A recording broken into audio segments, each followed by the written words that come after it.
Esta es una historia que desafía nuestra percepción del amor y el valor, demostrando que las apariencias pueden ser el velo más engañoso de todos. Es una lección sobre lo que realmente importa cuando se despoja al mundo de sus etiquetas. Si crees que la verdadera esencia de una persona se revela en los momentos más inesperados y que el corazón ve más allá de la riqueza, por favor, deja tu me gusta ahora mismo y suscríbete al canal para no perderte las lecciones que realmente transforman vidas. Sebastián Montoya no era simplemente un hombre rico, era una entidad. Su nombre estaba grabado en oro en los edificios más altos de la ciudad. Su influencia se sentía en las salas de juntas y en las galas benéficas de más alto perfil. Había construido un imperio desde cero, transformando una pequeña herencia en un conglomerado global antes de cumplir los 35. Pero esta escalada meteórica había tenido un costo. La riqueza, descubrió Sebastián, era un aislante poderoso. Construía muros de cristal. Todos podían ver hacia adentro, pero pocos podían tocarlo realmente. Estaba rodeado de asesores,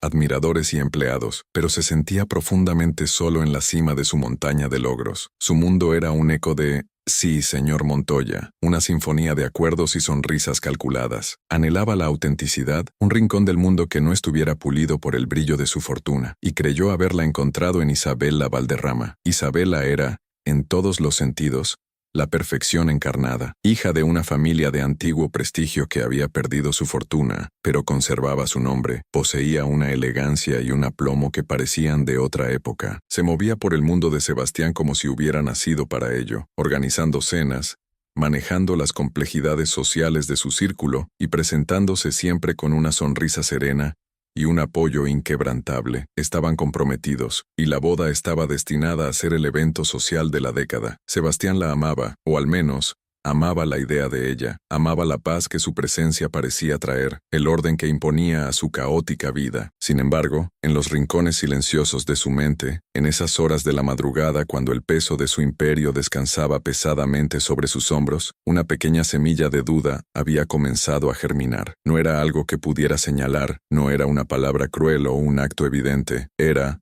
irónicamente, la ausencia de imperfección. Isabela era impecable, siempre decía lo correcto, siempre vestía perfectamente, su compasión en los eventos de caridad era siempre la justa medida, pero ¿era real? ¿Amaba a Sebastián?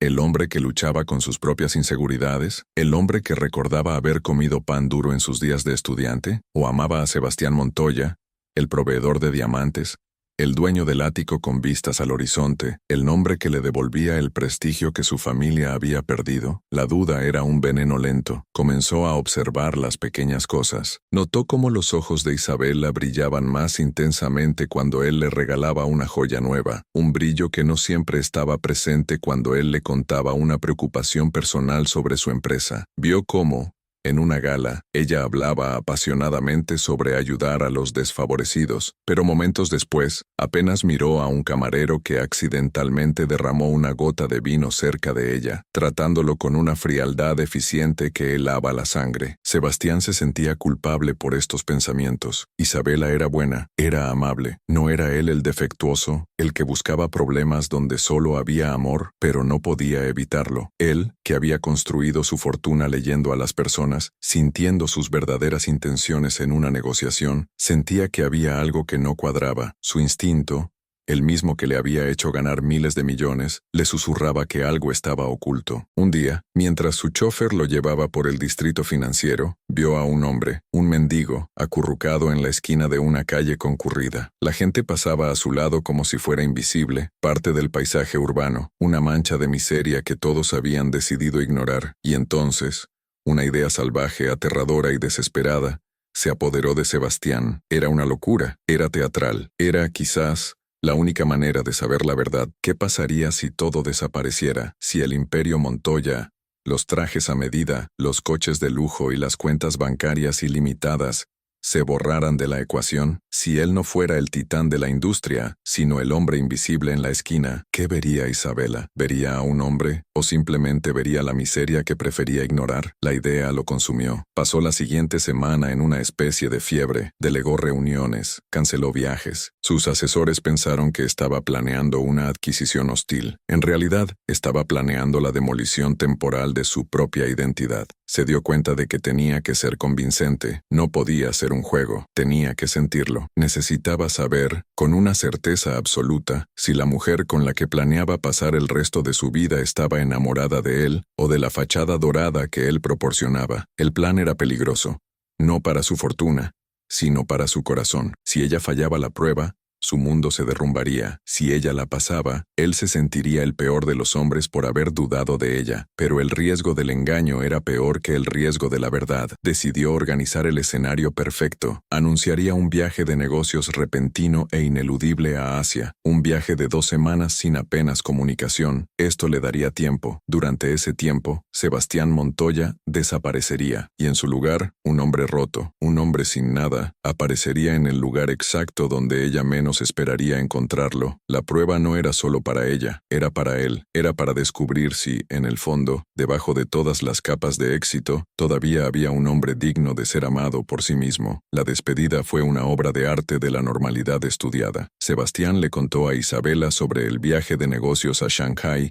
y Hong Kong durante una cena íntima en su ático. Le explicó que era una adquisición delicada y urgente, una que requeriría toda su atención y, lamentablemente, comunicación limitada. Observó su rostro, bañado por la luz de las velas, buscando cualquier atisbo de genuina desolación. Lo que vio fue una actuación impecable de apoyo. «Oh, Sebastián, qué repentino», dijo ella, colocando su mano sobre la de él, sus uñas perfectamente cuidadas, un contraste contra su piel. «Pero entiendo, por supuesto, el imperio nunca duerme. ¿Hay algo que deba gestionar en tu ausencia? ¿La gala del museo la próxima semana?» Él asintió, sintiendo un leve frío. «Sí, por favor. Confío en ti para que representes a la familia». Ella sonrió, un gesto tranquilizador y eficiente. «No te preocupes por nada aquí. Solo cuídate y cierra ese trato multimillonario». Le dio un beso que se sintió tan ligero y seco como una hoja de otoño. No hubo lágrimas, ni un agarre desesperado, ni un susurro de «te extrañaré terriblemente». Fue el beso de una socia de negocios,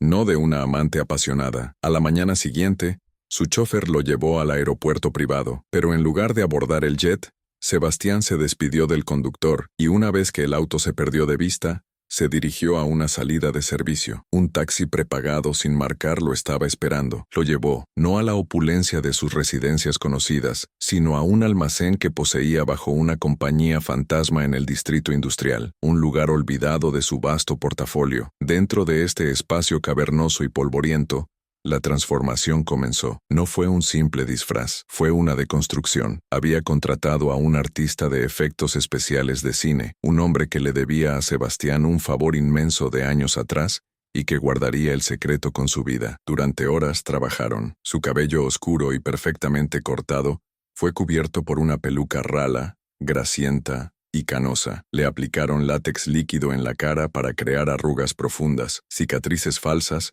y la textura correosa de la piel expuesta a los elementos. Sus manos, acostumbradas a las plumas de firma y las teclas de las computadoras, fueron ensuciadas, sus uñas rotas y llenas de mugre falsa. Luego vino la ropa. No eran trajes rasgados, eran harapos auténticos, prendas que había conseguido a través de su contacto en el departamento de utilería, ropa que había sido usada, desgastada y abandonada. Olían a humedad, a polvo y a una leve desesperanza. Finalmente, se miró en un espejo de cuerpo entero que habían colocado en medio del almacén. El hombre que le devolvía la mirada era un extraño. Sebastián Montoya se había ido. En su lugar estaba Mateo, un hombre sin pasado y, lo que era más aterrador, sin futuro. El reflejo lo golpeó en el estómago. No era solo la apariencia, era la postura. El peso de las ropas sucias parecía encorvar sus hombros. La cara arrugada parecía llevar el peso de 1000 decepciones. Sintió una oleada de pánico, una necesidad visceral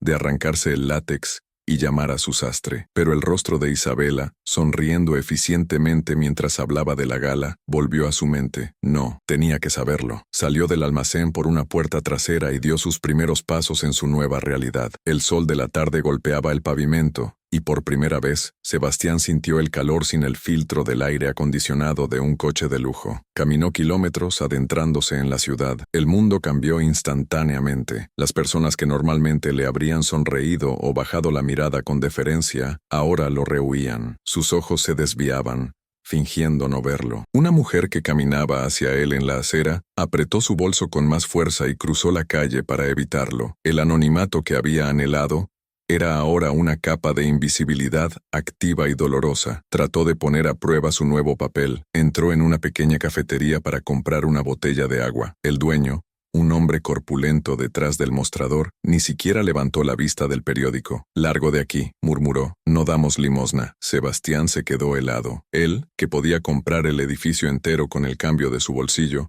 no podía comprar una simple botella de agua. «Solo quiero agua», dijo, su voz saliendo áspera e irreconocible. El hombre levantó la vista, sus ojos llenos de desprecio. «Dije que te largues. Estás ahuyentando a los clientes». Sebastián salió, el rechazo ardiendo en su pecho más que la sed en su garganta. Esto no era un juego. Esto era real. La humillación era real. El desprecio era real. Durante el resto del día, vagó, aprendiendo las duras lecciones de la calle. Aprendió que la sombra de un edificio es más fría de lo que parece, que los bancos del parque no son para descansar, sino para ser vigilados, y que el hambre se convierte en un dolor sordo que lo consume todo. Al caer la noche, encontró su destino. Era el lugar perfecto. Una calle comercial de lujo, la misma que albergaba la boutique de diseñador favorita de Isabela y la sede de la organización benéfica que ella presidía. Era la ruta que ella tomaba casi todos los días. En un pequeño hueco entre una joyería brillante y una galería de arte, Sebastián,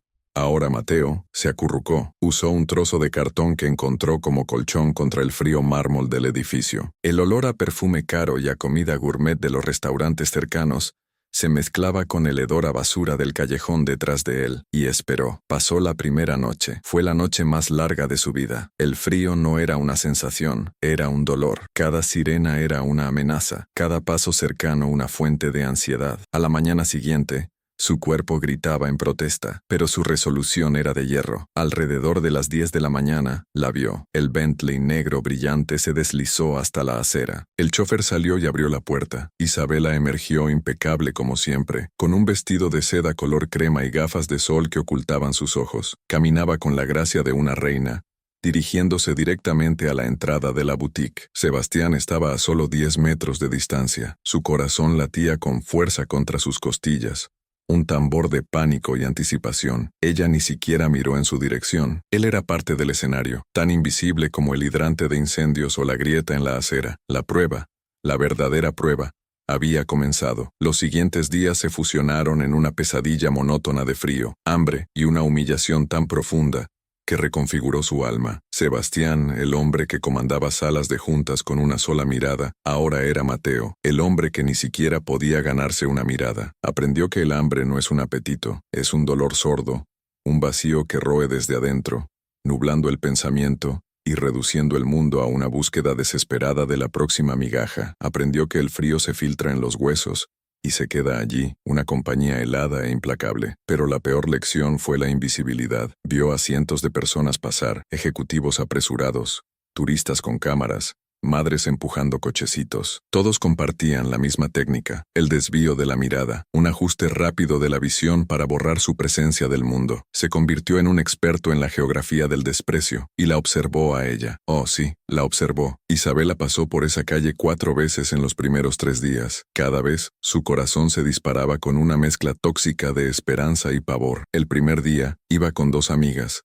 riendo de algo que una de ellas dijo en su teléfono. Llevaban bolsas de la boutique de la esquina, la misma boutique donde Sebastián le había comprado un collar de diamantes hacía apenas un mes. Pasó tan cerca que él pudo oler su perfume, Jardin de Soie, el aroma que él había elegido para ella en París. Era una fragancia ligera, floral, y en ese momento le pareció la cosa más cruel del mundo. Ella no miró hacia abajo, siguió caminando, su risa flotando en el aire como un cristal afilado. El segundo día, ella estaba sola, caminaba con un propósito, su rostro serio, dictando una nota de voz en su teléfono. Debemos asegurarnos de que los arreglos florales para la gala del museo sean impresionantes, pero no ostentosos, decía su voz clara y autoritaria. La óptica es todo. Sebastián estaba acurrucado, temblando visiblemente por el frío de la mañana. Él tosió, un sonido áspero y seco que rasgó su garganta. Fue un sonido involuntario, pero lo suficientemente fuerte. Isabela se detuvo en seco,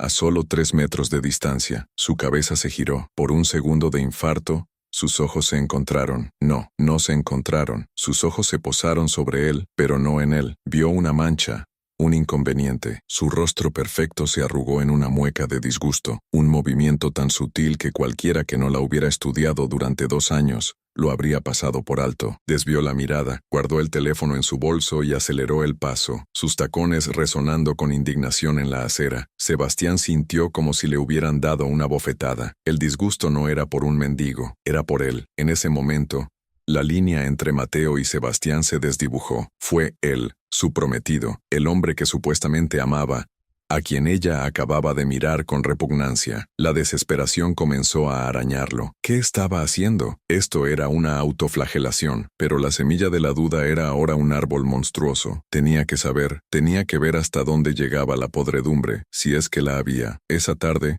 ocurrió algo que lo sacudió aún más. Una mujer mayor, vestida con ropa limpia pero gastada, se detuvo frente a él. Llevaba una bolsa de tela del supermercado. Lo miró, y a diferencia de Isabela, sus ojos no se desviaron. Vio su temblor. «Dios mío, hijo», murmuró, su voz temblando por la edad. «Parece que te vas a congelar». Rebuscó en su bolso y sacó una barra de granola y un pequeño termo. «No es mucho», dijo poniéndolo suavemente en su regazo. «Pero el té está caliente. Bébelo rápido». Sebastián la miró, incapaz de hablar. El calor del termo se filtró a través de sus pantalones sucios, una sensación tan reconfortante que casi lo hizo llorar. «Gracias», susurró, su voz tan áspera que apenas sonó humana. Ella le dio una palmada en el hombro, un toque real y humano. «Que Dios te cuide», y se fue. Sebastián bebió el té. Estaba dulce y caliente, y le quemó la garganta de la mejor manera posible. La bondad de esa extraña, una mujer que claramente tenía poco para dar, fue un espejo brutal que reflejó la fría indiferencia de Isabela, una mujer que lo tenía todo. Esa noche el plan cambió. Ya no era una prueba pasiva. La invisibilidad no era suficiente. Necesitaba forzar un reconocimiento. Sabía que la gala del museo era en 2 días. Isabela estaría en el centro de todo, la anfitriona perfecta,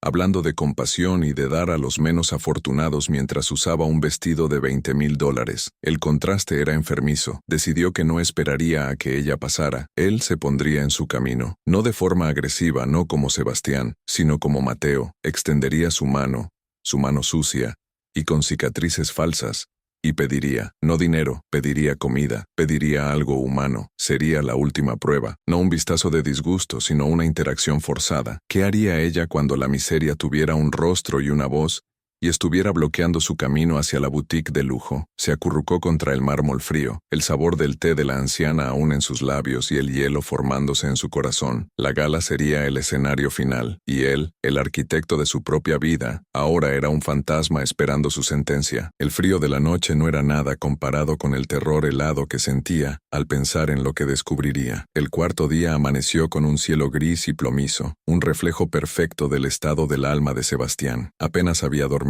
El frío y el hambre se habían convertido en sus únicos compañeros, pero su determinación se había endurecido hasta convertirse en un diamante afilado. La amabilidad de la anciana del día anterior había trazado una línea de batalla en su mente, la compasión genuina contra la caridad performativa. Hoy, descubriría de qué lado estaba Isabela. Sabía que ella vendría. Era el día antes de la gala. Los preparativos finales requerirían su presencia en la zona. Se posicionó en su hueco habitual, sintiéndose más débil físicamente que nunca, pero mentalmente en su punto más agudo. Cada dolor punzante en su estómago era un recordatorio de por qué estaba allí. El mundo de lujo desfiló ante él. Zapatos caros, bolsas de compras brillantes, el murmullo de conversaciones triviales. Él era una roca de miseria en medio de un río de opulencia. Cerca del mediodía la vio. El Bentley negro se detuvo, pero esta vez, Isabela no salió de inmediato. Estuvo unos momentos al teléfono, su rostro tenso por la concentración. Cuando finalmente salió, caminaba con una velocidad y una furia contenidas. Claramente, algo en la organización de la gala la había contrariado. Su vestido era de un azul cobalto tan vibrante que parecía chupar el color del día gris. Hoy no habría invisibilidad. Hoy, Mateo se interpondría en el camino de la reina. Cuando ella estaba a menos de 5 metros, Sebastián reunió las pocas fuerzas que le quedaban. Se levantó sobre sus piernas temblorosas, dando un paso inestable fuera de su alcoba de mármol, interponiéndose directamente en su camino. Se tambaleó deliberadamente, forzándola a detenerse bruscamente para evitar chocar con él. «Señorita», graznó, extendiendo una mano temblorosa, la misma mano que llevaba el anillo de compromiso que él le había dado. ahora oculta bajo capas de mugre y látex. Por favor, algo de comer. No he comido en días, solo un poco de pan. Isabela se detuvo en seco. Su reacción no fue de sobresalto, sino de ira instantánea. Sus ojos, ya fríos por su llamada telefónica, se posaron en él, y por primera vez, Sebastián vio más allá del disgusto. Vio un desprecio puro y absoluto, una repulsión tan profunda que era casi violenta. «¿Cómo te atreves?», siseó, su voz baja y controlada, pero vibrando de furia. Retrocedió un paso, como si él fuera una serpiente. «No te atrevas a tocarme con tus manos sucias, solo hambre», repitió él manteniendo la mirada, su corazón rompiéndose en 1000 pedazos con cada segundo que pasaba. «Por favor». Ella miró su mano extendida y luego a su rostro. No hubo ni una chispa de reconocimiento, ni un atisbo de humanidad. Solo vio un problema que resolver. «Tu hambre no es mi problema», dijo, su voz cortante como el hielo. «Tu existencia es tu problema. La gente como tú es una plaga. Deberían limpiarlos de las calles». En ese momento, Javier, el guardia de seguridad de la boutique que la había visto llegar, se acercó rápidamente. «Señora Valderrama, ¿está todo bien? ¿La está molestando?». Isabela ni siquiera miró al guardia. Sus ojos estaban fijos en Sebastián, como si intentara borrarlo del mundo con la pura fuerza de su voluntad. «Sí, Javier, esta cosa está bloqueando la acera y esparciendo su suciedad. Sácalo de mi vista». Ahora, cosa, la palabra resonó en la cabeza de Sebastián, borrando todo lo demás. No era un hombre, era una cosa. Javier, un hombre corpulento con expresión severa, agarró a Sebastián por la parte superior del brazo. El agarre fue brutal, diseñado para infligir dolor. Las uñas del guardia se clavaron en la piel falsa, pero la fuerza sacudió el cuerpo debilitado de Sebastián. «Ya la oíste, vago. Lárgate», gritó el guardia, empujándolo. Sebastián tropezó, sus rodillas golpeando dolorosamente el pavimento de granito. Cayó a los pies de Isabela. Por un instante, el mundo se detuvo. Él estaba arrodillado ante ella, no como un prometido, sino como un despojo. Isabela lo miró desde arriba, su rostro una máscara de fría satisfacción. Sacó un pañuelo de seda perfumado de su bolso y se lo llevó a la nariz, como si el simple hecho de respirar el mismo aire que él fuera ofensivo. «Y Javier», añadió, su voz más alta ahora, para que los transeúntes que empezaban a mirar pudieran oírla, «asegúrate de llamar a sanidad. Quiero que limpien esta acera donde estaba sentado. Es absolutamente antihigiénico». Con eso, le dio la espalda al hombre arrodillado en el suelo y entró en la boutique, la puerta de cristal cerrándose tras ella con un silbido silencioso, sellándolo fuera de su mundo de una vez por todas. Javier le dio a Sebastián una última patada en la pantorrilla. «Te dije que te fueras. Si te veo aquí de nuevo llamaré a la policía y te juro que pasarás la noche en la cárcel». Sebastián no dijo nada. Se quedó de rodillas sobre el frío granito, el dolor en su brazo y rodilla desapareciendo en la inmensidad del vacío que se había abierto en su pecho. El amor que había albergado, la pequeña y estúpida esperanza de que ella viera más allá de la superficie, se había evaporado. No estaba muerto, había sido asesinado y escupido en la acera. Levantó la vista hacia la boutique donde ella estaba, probablemente seleccionando zapatos, ajena al hombre cuya vida acababa de destrozar. Pero Sebastián ya no era Mateo el mendigo, ni siquiera era Sebastián el prometido herido. En ese momento, arrodillado en la suciedad que ella tanto despreciaba, se convirtió en algo más. Se convirtió en un instrumento de justicia. La prueba había terminado, la sentencia había sido dictada por ella misma, y la gala del museo, pensó con una claridad escalofriante, ya no sería su celebración, sería su juicio. El granito estaba helado bajo sus rodillas. Por un largo minuto,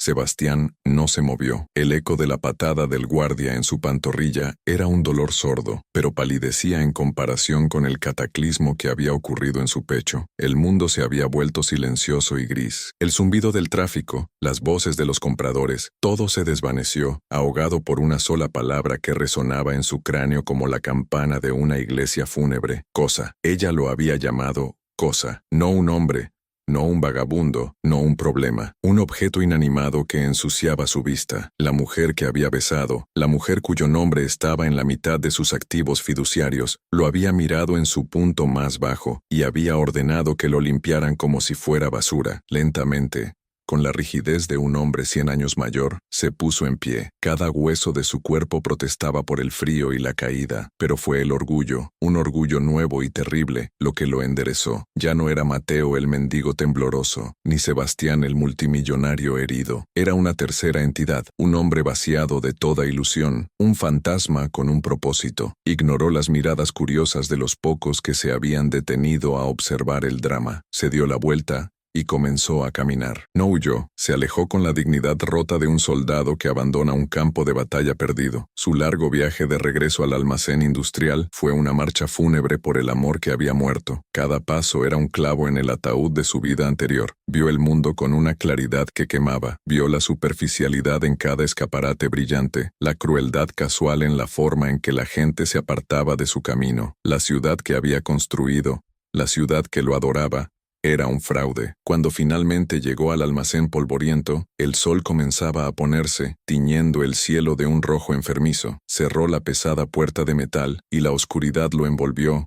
Una bienvenida mortaja. Se quedó allí en el silencio, oliendo el hedor a humedad y desesperanza de su disfraz. Luego, metódica, casi ritualísticamente, comenzó el proceso inverso. Se acercó al espejo de cuerpo entero. El hombre que lo miraba era patético, un rostro sucio y derrotado, ojos enrojecidos no por el llanto, sino por el viento y el hambre. Con manos que ya no temblaban, agarró el borde de la peluca grasienta y la arrancó. Luego, el látex se despegó de su piel con un dolor agudo, arrancando pequeños vellos, una sensación física que lo anclaba al momento. Trozo a trozo, su antiguo rostro emergió, pero estaba equivocado. No era su antiguo rostro, era nuevo. Sus ojos, ahora libres de la suciedad falsa, eran los mismos, pero la luz detrás de ellos se había extinguido. Eran ojos que habían visto el fondo, eran los ojos de Mateo. Pasó una hora en la ducha, el agua casi hirviendo, fregando su piel hasta que quedó roja y en carne viva. Lavó la mugre, el pegamento,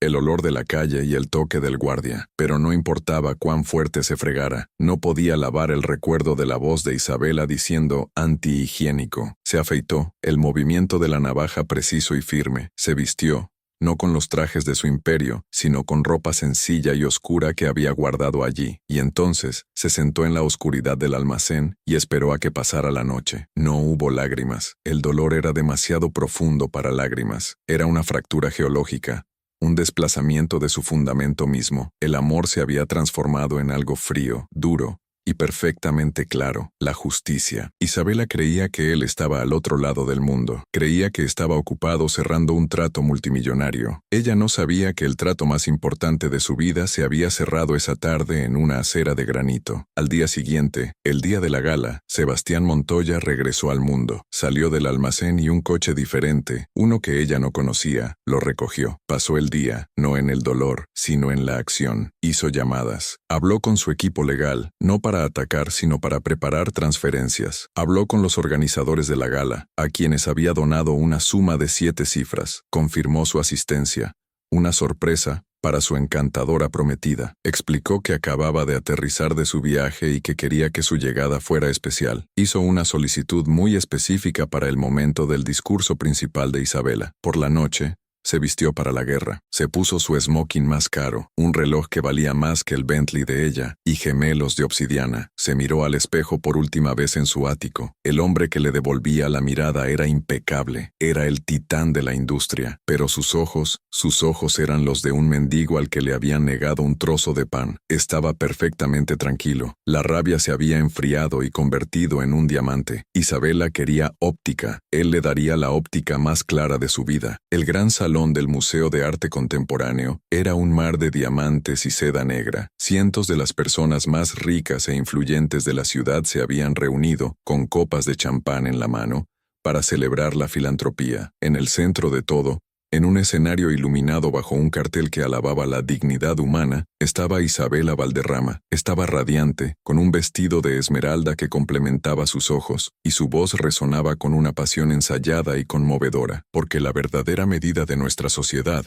decía, mirando a la multitud cautivada, no es nuestra riqueza, sino cómo elevamos a los que no tienen nada. La compasión no es una opción, es nuestro deber moral ver el alma humana en cada persona, sin importar su apariencia. Justo en ese momento, las grandes puertas de roble al fondo del salón se abrieron de golpe. Un silencio colectivo cayó sobre la multitud. Sebastián Montoya estaba allí, no el hombre demacrado de la esquina, sino el titán, impecable en su smoking hecho a medida. Su cabello perfectamente peinado irradiaba un poder que hizo que el aire del salón vibrara. La orquesta se detuvo. Isabela se quedó helada en el atril, con la boca entreabierta. «Sebastián», exclamó finalmente, una sonrisa de pura conmoción y alegría iluminando su rostro. Pensaba que estaba al otro lado del mundo. «Querido, has vuelto. Oh, qué maravillosa sorpresa». El público estalló en aplausos, asumiendo que se trataba de un gran gesto romántico. Sebastián sonrió, una sonrisa que no llegó a sus ojos. Caminó por el pasillo central, sus zapatos caros resonando en el suelo de mármol. No se detuvo en la primera fila, subió los escalones del escenario. Isabela corrió hacia él para abrazarlo, pero él levantó una mano, un gesto sutil que la detuvo en seco. Se acercó al atril, junto a ella, y tomó el segundo micrófono. «Un discurso maravilloso, Isabela», dijo,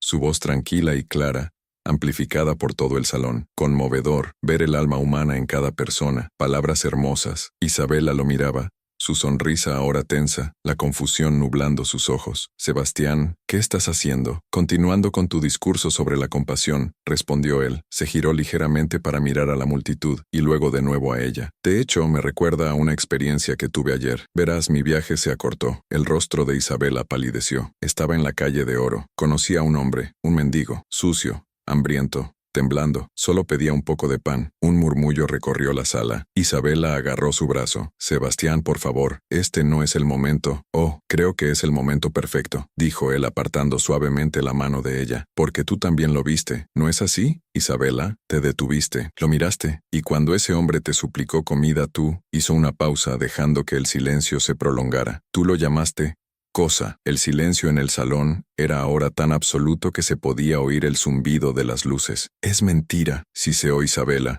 su rostro una máscara de pánico. Estás cansado por el viaje. No sabes lo que dices. Le dijiste que su existencia era su problema», continuó Sebastián, su voz tan fría como la acera en la que se había arrodillado. «Le dijiste al guardia de seguridad que lo sacara de tu vista. Y luego, sí, luego pediste que llamaran a Sanidad para que limpiaran la acera porque era antihigiénico. «Prueba», gritó ella desesperada mirando a la multitud en busca de apoyo. «No puedes venir aquí y decir estas locuras». «Javier», dijo Sebastián en voz alta. Las puertas del fondo se abrieron de nuevo. Dos de sus guardaespaldas personales escoltaron al guardia de la boutique. «Javier», que estaba pálido como un fantasma. «Javier», dijo Sebastián al micrófono, «dile a todos lo que la señora Valderrama te ordenó hacer ayer». Javier miró a Isabela, luego al hombre que poseía el edificio en el que trabajaba. Tragó saliva. Me dijo que quitara al vago», tartamudeó Javier, «y que limpiara la acera. Dijo que era antihigiénico». Isabela soltó un sonido, un gemido ahogado. Sebastián se acercó a ella, sus ojos fijos en los de ella, cerrando la distancia final. «Tú me preguntaste dónde estaba mi compasión, Isabela, pero la verdadera pregunta es, ¿dónde estaba la tuya? Porque el hombre que despreciaste, la cosa que querías que limpiaran, el hombre al que patearon mientras estaba en el suelo a tus pies, era yo». Un grito ahogado colectivo surgió de la multitud. Isabela se tambaleó hacia atrás como si la hubieran golpeado físicamente. «No, no, no, no. Nuestro compromiso está roto», anunció Sebastián, su voz resonando con una finalidad absoluta. «Y mi donación de 7 cifras a esta gala, la duplicaré, pero ni un centavo irá a esta organización», señaló a un lado del escenario, donde su equipo había traído silenciosamente a una mujer mayor, la misma que le había dado el té. «Todo irá a una nueva fundación, administrada por la señora Elena Ramos, una mujer que me dio lo único que tenía, un té caliente, cuando pensaba que yo no era nadie». Sebastián dejó caer el micrófono. El golpe sordo resonó como el disparo de un juez. Se dio la vuelta y bajó del escenario, dejando a Isabela Valderrama sola, bañada en la luz de un foco, su mundo entero convertido en las ruinas antihigiénicas que tanto había despreciado. Esta historia nos recuerda que el verdadero carácter no se mide por cómo tratamos a nuestros iguales, sino por cómo tratamos a aquellos de quienes no tenemos nada que ganar. El oro puede comprar apariencias, pero solo la empatía revela el alma. Si esta lección también tocó tu corazón, no te olvides de dejar tu me gusta, suscribirte al canal y compartir lo que has aprendido hoy.